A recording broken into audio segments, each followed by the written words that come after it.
in D.C. and the families in D.C. that are fund, and for all of the threats that the D.C. Council are threatening to cut from the budget. Again, budgets are moral documents.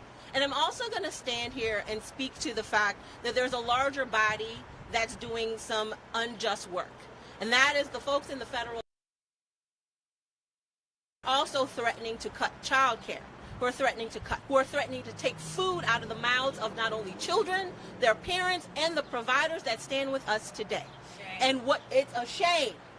And what we say as we stand today on this day with our childcare is we shine a light not only on the beautiful work that folks are doing, the fact that they need to be paid. We are spotlighting the fact that they need to be paid equitably and with dignity. And so with that, we say, you do not cut our care. Do not cut our care. Do not cut our care. Do not cut our care. Do not cut our care. And let me also add that you are not going to cut the care and put the burden and the cost of child care even more so on the backs of Black and brown women when you seek to take the burden off of the 1% and the wealthy who are able to thrive in this country. We deserve to thrive. Who have gone before me deserve to thrive. And so again, I say, do not cut our care. Thank you.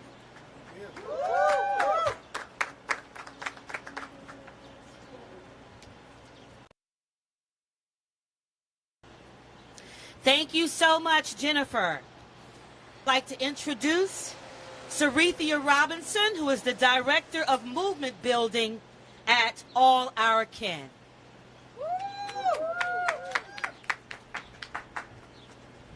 Thank you, everyone. My name is Sarethia Robinson, and I am the Director of Building at All Our Kin, an organization that trains, supports, and sustains family child care educators.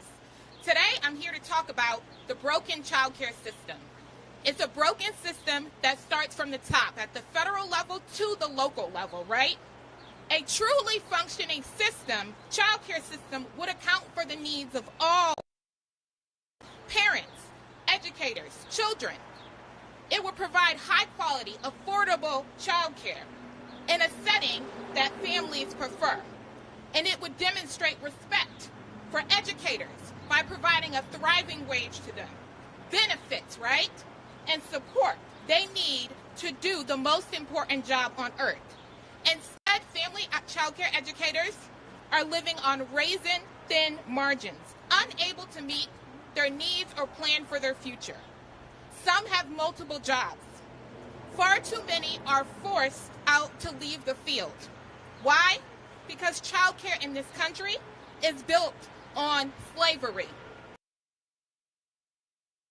Labor of Black and brown women. It's built on sexism, on racism, on economic injustice. Far too often, family child care is still sidelined and left out of these conversations. And if we want to talk about fixing our system, they need to be included. For families, family child care provides support in settings that are culturally and linguistically responsive. They are small settings. It often supports families that work second and third shifts. The third thing, our economy is suffering. How can parents work without childcare? So I'm happy to be here. We are building a movement, right? Yes. Say movement. Yes. Movement. We are building a movement that will help us all thrive. And it will help us all thrive no matter where we access early care and education. Invest in child care. No one, not children, not families, or educators should have to suffer because we refuse to invest. Invest in child care. Invest in child care. Thank you.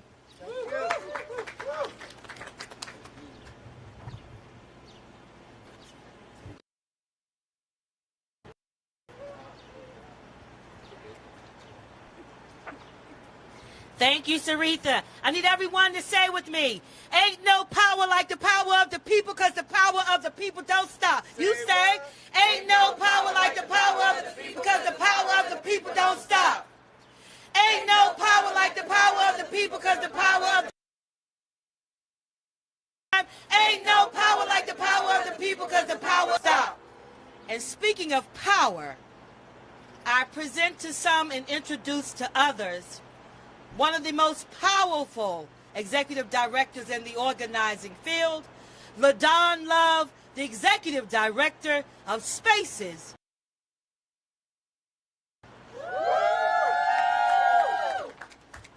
Thank you. So we're here today to talk about how these issues of investing in childcare impact us locally and nationally. And it was mentioned already that Republicans in the House have decided to utilize our families as a bargaining chip by cutting the national budget. This is going to impact D.C. in a multitude of ways, but let me list a few. And it's why we say don't cut our care. So if House Republicans have their way, 700 child care seats in D.C. will be lost. 95,000 people who receive Medicaid will be cut. And 34,000 people who receive SNAP will lose those benefits. A lot of folks who utilize all of these programs work and don't earn enough to be able to carry it by themselves. There's a responsibility that the government has to make sure that everyone has a way to take care of their family. With that said, in D.C., we're dealing with a council, a mayor, and those who also, I would say, are spineless, because they're talking about taking away over $3 million from the Pay Equity Fund, which helps to take care of our early learning educators that we deem as child care champions. We need to make sure that there's no cuts to the Pay Equity Fund. Amount of money given, $700,000 to be exact, to the home visiting program, and that SNAP gets a raise. We need at least $3 million to make sure that DC's families, DC's babies and toddlers have what they need. So we say don't cut our care and invest in early childhood educators. Yes, yes? Yes, yes. Thank you. Don't cut our care. Thank you so much, LaDon Love. But let us not forget that Mayor Muriel Bowser put us in this situation.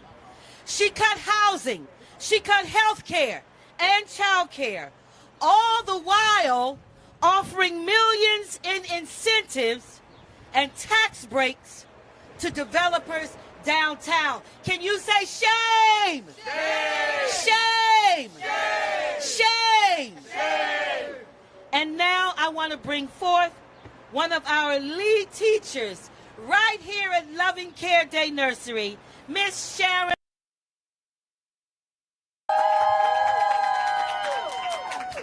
Hello, everyone. I first would like to thank Spaces in Actions for giving me the platform to speak. I am so grateful for Spaces in Action. Hip hip hooray for Spaces in Action. Yay! The education, because according to the government, it says that to be a teacher, you have to have a bachelor's degree. I've been a teacher for over 30 years in early childhood without a bachelor's degree. So please don't cut the Pay Equity Fund, because I would need the Pay Equity Fund to get that bachelor's degree, which I'm already enrolled in a bachelor's degree. What I want to say is that we are equal to all teachers. Even though we're early childhood teachers, we are still equal to the elementary school teachers. A teacher is a teacher is a teacher, and I'm very much qualified to be a teacher. Thanks.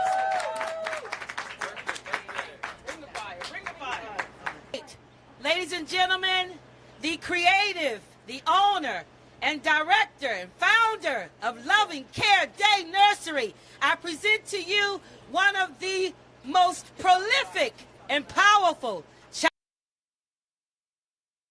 champions, Miss Ann Pinky. before that, you're going to lead us in a chant. When child care is under attack, what do we do? Rise up, fight back. I said, what do we do? Rise up, fight back. What do we do? Rise up, fight back. When equity is under attack, what do we do? Rise back. What do we do? Rise up, fight back. I said, what do we do? Rise up. It's under attack. What do we do? Stand up, fight back. What do we do? Rise up, fight back. What do we do? Rise up, fight back. When child care is under attack, what do we do? Rise up, fight back. What do we do? Rise up, fight back. What? Fight back. Woo! Let's give it up for Miss Ann Pankey. They trying to find Who's after her? So you can give it to Miss Lynn. For the children. She's taking care of the children. She can't come out right now. Miss Pankey is busy doing the duty that she has done for many decades, which is taking care of children. But she's wrapping that up because she's going to right now. Ready? Yes. Hello, everyone. My name is Annie Pankey, owner of Loving Care Day Nursery Incorporated. Loving Care Day Nursery has been in existence since December 2nd, 1972. The goal of Loving Care Day is to provide quality care, provide a clean, safe, healthy learning environment to the children. Due to the rising costs, Loving Care is in need of financial support, and it takes a lot to meet these goals. And at this time, I would like to thank Spaces in Action for making the public and the ECE community aware of all the needs that is needed right now. Thank you. Thank you. And she's going back to take care of the children.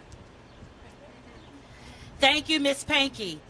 I want to publicly state that as a custodial grandmother of differently abled children, 13 years ago when I sought child care, I was denied by 3 different child development centers.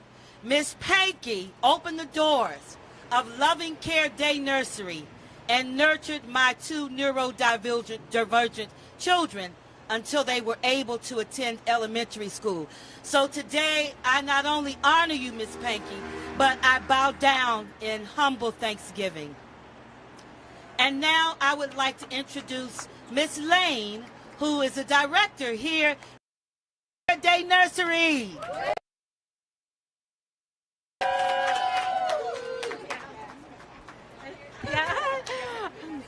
Hi, good afternoon, everyone. Thank you, Space in Action, for this time that you're an instrument for the government to hear us. It's time to move on, you know. Childcare has been neglected for so long. Teachers here are also teachers, just like the DCPS or whatever public school. We are teaching these kids. This is the foundation of the children, and they should look after us, you know. They have given us the benefit of the child health just now, and please don't. We need health care. We need the money for our salary. Pay back. I'm from the Philippines, you know, and as a director, I'm also a teacher. I'm jack of all trades. I go to the classroom. Without the director, without the teachers, I'm a teacher myself. So make it equal, you know.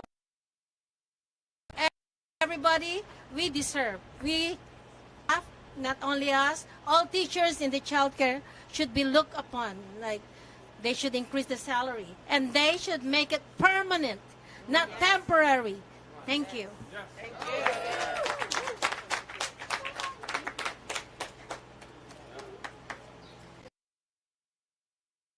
I bring to you Sarah from Income Security Children.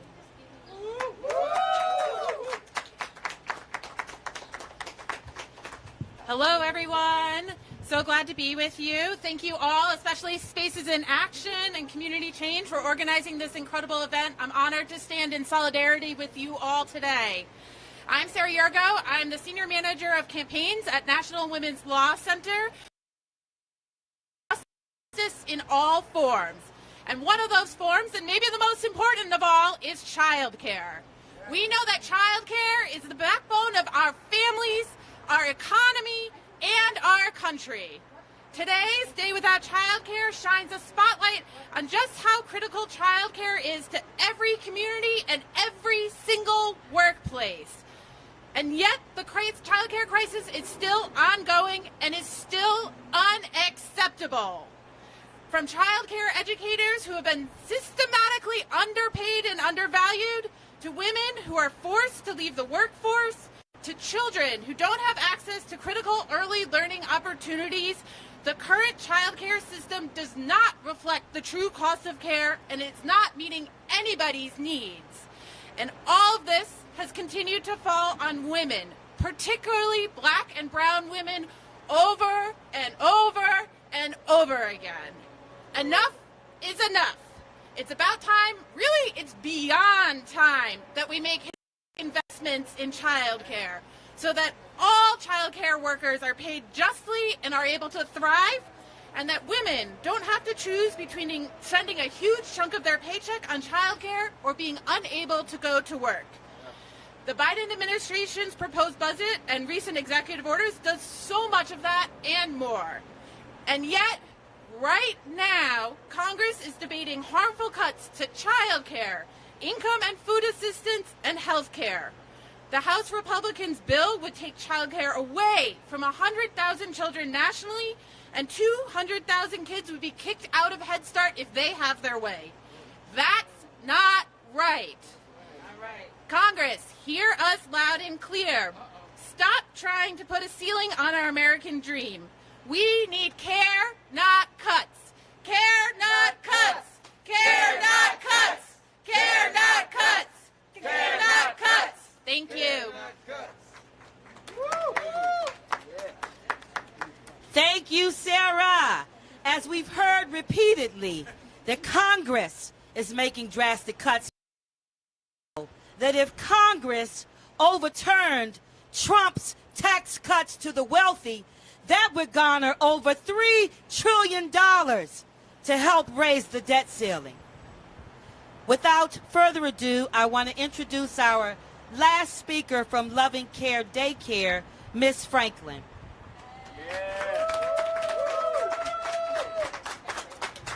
Hello, everybody. Congress, we do not want you to cut nothing from us. Now, I just have a big, big question. Congress, mayor, whoever else, sit down in front of your children. Picture yourself. What would you do? How ask yourself if you sit in our shoes?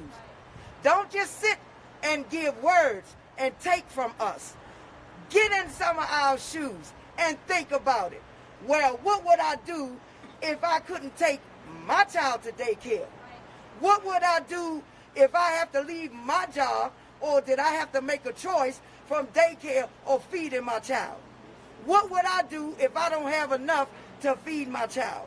Sit down, look at your children, look at your grandchildren, and figure out what you would do. Put on my shoes, put on all the daycare workers' shoes, and think about it.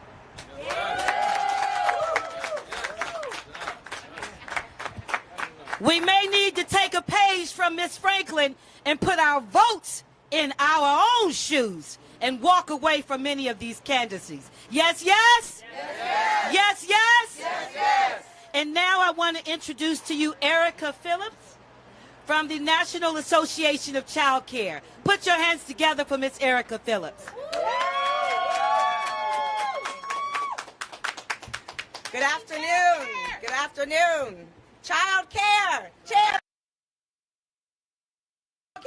champions. Childcare champions. My name is Erica Phillips. I'm the Executive Director of the National Association for Family Childcare. We're a membership organization representing over 3,000 home-based early educators who are making ways happen for the families and children in their homes day. And I want to thank Community in Action, Spaces in Action, for this platform today. This is the second annual Day Without Childcare. And today, we are back, and we will continue having days without childcare because we don't want a future with no childcare. We are more organized, we're stronger, we're louder on our needs, and here's what our needs are. Every family needs access to childcare so that they can provide for their family, so that they can put meals on their table, so that they can have jobs, so that they can continue to learn. And every babysitters, we're not babysitters, every educator who is entrusted with the care of young lives needs the support, the resources, the respect, the compensation, and the benefits in order to do what they do best every single day. And every child, including all the children who are here at millions across this country, need access to the opportunities that they need to serve as the foundation for the rest of their lives. And so we will continue to make our demands clear so that we can have a future with child care. And that is not an abstract idea that we might not have child care. In home-based child care programs, we've lost a quarter of child care programs in the last 15 years because of decisions that were made, because of the lack of investment in child care. And so today, we are telling you, for the future of our country, for the future of our economy, we need to move forward. We do not need to cut child care for Congress. You need to take some time, and you need to make sure that the investments for child care that last couple of years do not get erased and that we build forward. So today, we are standing here so that we can continue to have child care in the future. And I'd say again, let's say it for child care champions. Child care champions. Child care champions. Child care champions. This time when we say child care champions, we're going to follow it up by saying knocking out barriers. Child care champions. Knocking out barriers. Child care champions. Knocking out barriers. Child care Knocking out barriers. Child care champions. Knocking out barriers. Knocking out barriers. Child care champions. Knocking out barriers. And now I'll turn it back over to LaDon Love for closing remarks. So I want to let you know that we are here in D.C. taking national partners, which makes it extra powerful because no one can do this in community. We have to do this in coalitions. So with that said, a day without action is a national day of action. There are over 728 child care providers of all kinds that closed their doors today. There's over 55 events happening across in over 19 states, including DC. So just know that this is a movement that is in motion, that we are not stopping. We are going to continue to elevate the voices of the educators that care and nurture our children, that care for and nurture our children, to do this together because we know that the child care champions that they ask for and even more. So thank you so much for joining us today. We also want to thank our partner coalition, which is Under 3DC, who's also here with us in the space today. So thank you so much. And finally, go on to, if you're in DC, the council. You're going to write to bit.ly/ each of the first letters of each word is capitalized. Capitalize the P, capitalize the O, capitalize the E. Pay our educators. So bit.ly/ pay our